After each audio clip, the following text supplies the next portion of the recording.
ভাই ট্যাংরা কত করে? তিনটা 800 800 টাকা কেজি। আর বাইলা? বাইলাটা 700। দাম তো বেশি চেয়েছে, কিন্তু আমার ফোনে আছে ভোক্তা অধিদপ্তরের একটা অ্যাপ, যেখানে আমরা দেখতে পাচ্ছি ট্যাংরা মাছ আজকে বিক্রি হচ্ছে 500 থেকে 550 টাকা মাত্র। ভাই আমরা যারা ছেলেরা বাজার সদাই করি, এত কিছু তো আমরা খবর রাখি না যে কোনটার দাম কমলো বাড়লো। দোকানদাররা তো এখন আসলে ওই প্রাইস ঝুলায় রাখে না। ওরা যেটা করে আপনার মানে ওরা কাস্টমার দেখে দেখা যায় অনেক সময় দাম নির্বাচন করে, কিছু কিছু দোকানদার আছে। তো আপনার ফোনে যদি এই অ্যাপটা থাকে, তখন আপনি যে কোনো প্রোডাক্ট মানে যে পণ্যটা আপনি কিনছেন সেটার প্রাইস আপনি দেখে নিতে পারবেন যে আজকে এটার প্রাইস কত। ধরেন আজকে সয়াবিন তেলের প্রাইস কত, বা আজকে যে কোনো সদাই হতে পারে, যে কোনো বাজার হতে পারে। তো জাস্ট আপনি প্রোডাক্টটা সার্চ করে কিন্তু ইজিলি জেনে নিতে পারবেন। এবং এই যে অ্যাপটা, এটার সাইজ যে খুব বেশি বড় ব্যাপারটা তা না, একদমই লাইট একটা অ্যাপ। সো আমার মনে হয় যে আপনার ফোনে অন্যান্য অ্যাপ যেগুলো পড়ে আছে সেগুলোর পাশে এটাকে আপনি রাখতেই পারেন।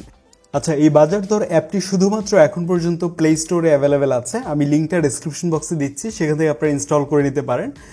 এখানে 100K ডাউনলোডস আমরা দেখতে পাচ্ছি। সো আমরা অ্যাপটিকে ওপেন করলাম।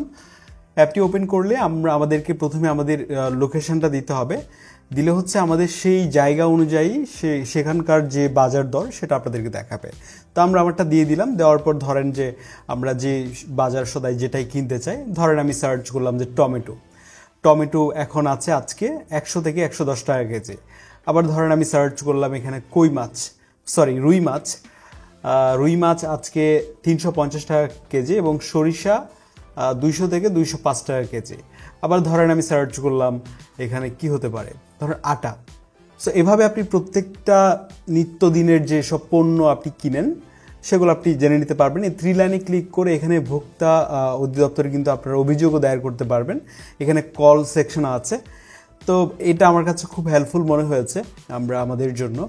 আর আপনি যখন বাজারে যাচ্ছেন, আমার মনে হয় তখন আপনার ফোনে এই অ্যাপটা থাকা উচিত, বা আপনার ফোনে অ্যাপটাকে ইনস্টল করে রাখতেই পারেন। আরেকটা বিষয় আপনাদেরকে জানিয়ে দিই, ভোক্তা অধিদপ্তরের আব্দুল জব্বার মণ্ডল, উনিও কিন্তু একটা ভিডিও বার্তায় বলেছে এই অ্যাপটিকে ব্যবহার করার জন্য।